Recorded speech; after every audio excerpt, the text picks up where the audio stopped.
کے لیے جو چیز ضروری ہے وہ ہے نمبر 1 بسم اللہ، اللہ کو پڑھا گیا. نمبر 2 جس شخص کی طرف سے قربانی ہو رہی ہے اس کا نام لیا گیا. کوئی دوسرا بھی نام میں لیتا ہے کیونکہ حاضی بولنے اشارہ موجود ہے، مشار الیہ موجود ہے، تو اصولی طور پر درست اور صحیح ہو جائے گا.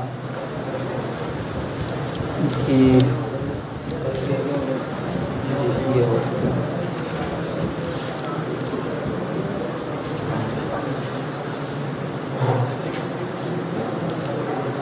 ایک سوال انہوں نے کیا ہے کہ حجاج کے بارے میں آیا تھا وہ حج کے ایام سے پہلے پہنچ کے اقامت یعنی 15 دن پہلے پہنچ کے اقامت کی نیت کرے تو قربانی کا مسئلہ بیان کیا گیا ہے.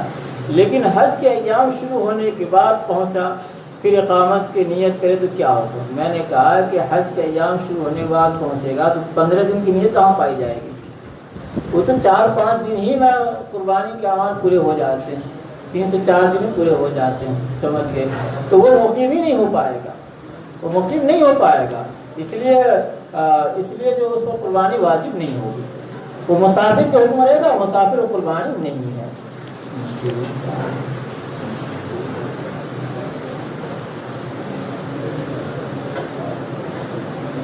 انہوں نے مسئلہ ہے کہ لکھا ہے، سوال کیا ہے اگر بکری چرانے لے جائے اور راستے میں بکری کے ساتھ حادثہ پیش آ گیا اور اس میں عیب پیدا ہو گیا تو اسے تو وہ درست ہے یا نہیں؟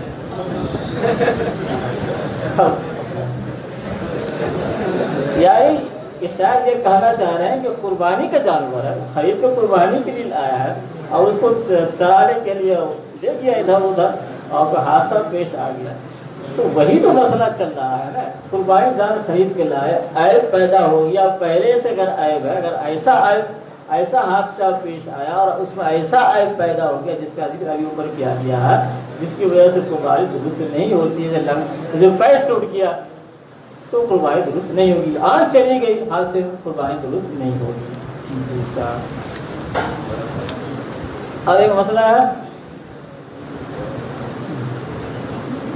کسی انسان کے پاس 5000 کا موبائل فون ہو کیا اس پر قربانی واجب ہوگی اور کیا موبائل کو ضروریات زندگی میں شمار کیا جائے گا؟ تو مجھے ایسا لگتا ہے کہ جس صاحب نے سوال کیا ہے ان کے پاس 5000 کا موبائل ضرور ہوگا اور ان کو اپنے بارے میں فکر ہوئی کہ اب میں کیا کروں. ارے 5000 کا موبائل ہے، اب قربانی کے جانور آج کل مہنگا آ رہا ہے تو گویا کہ یہ تو ہو جائے گا جتنی کی مرغی میں اتنے کا مسالہ ہو جائے گا. تو خیر آپ پریشان نہ ہو، پریشان ہونے کی کوئی بات نہیں ہے، آپ کو قربانی واجب نہیں ہوگی سمجھ گئے، اس لیے کہ موبائل ضروریات زندگی میں شامل ہے. ایک سوال ہے اگر غیر حاجی جس کی قربانی ہو بال کٹوانے کے کیا حکم ہے؟ تو حدیث شریف کے اندر آ ہی چکا ہے کہ جو آدمی قربانی دینے کا ارادہ رکھتا ہے، جس کے نام سے قربانی ہو رہی ہے، تو وہ 1 تاریخ ذی الحجہ جب چاند مغرب بعد نظر آ گیا، 1 تاریخ شروع ہو گئی ہے تو اس کے بعد جب تک قربانی نہ ہو جائے اس وقت تک کہ وہ بال ناخن وغیرہ نہ کٹوائے. تو دوسرے لوگوں کے اوپر نہیں بلکہ جو قربانی کا ارادہ رکھتا ہے اس کے اوپر مسئلہ ہے، اس کا مسئلہ ہے.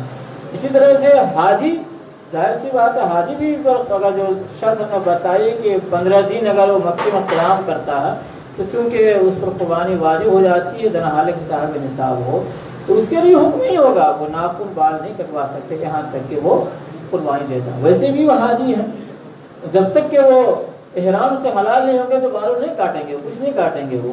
جی جانور خرید کر لایا تب وزن 20 کلو تھا، پھر چارہ وغیرہ کھلایا اس کا وزن بڑھ گیا تو وزن بڑھنے کا کیا ہوگا؟ اگر آپ نے بات سوال معقول ہے کہ اگر چارہ وغیرہ کھلانے کے بعد وزن بڑھ گیا، ظاہر سی بات ہے کہ اتنے دنوں کے بعد آپ نے وزن کیا ہے کہ جتنے دنوں میں چارہ ہضم ہو کر کے اس کے جسم کا حصہ بن جا سکتا ہے اور وزن بڑھ گیا تو کوئی بات نہیں. لیکن آپ خرید کے لائے ہیں جسٹ وزن کر رہے ہیں. عام طور پر جو لوگ خرید کے لاتے ہیں یا قربانی میں لاتے ہیں اور یا قربانی 3 دن ہے اور ہر کوئی سمجھ سکتا ہے کہ چارہ کھلانے کی وجہ سے 3 دن کے اندر وزن میں فرق نہیں آئے گا، سمجھ گئے. تو بہرحال ایک یہ عام سی بات ہے یہ جی.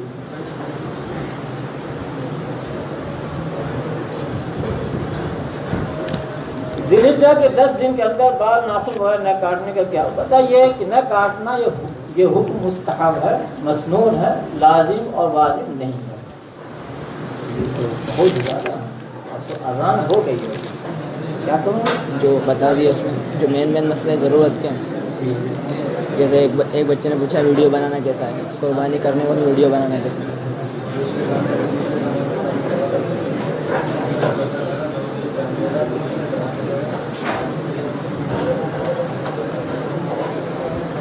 دیکھو ایک سوال آیا اس کے اندر جو ضروری سوال ہے اس کو میں جلدی سے جواب دے دیتا ہوں، سمجھ گئے. اور جو بچ جائے تو آپ میری گھنٹی تو ہے ہی، کلاس میں پوچھ لے سکتے ہیں آپ، سمجھ گئے.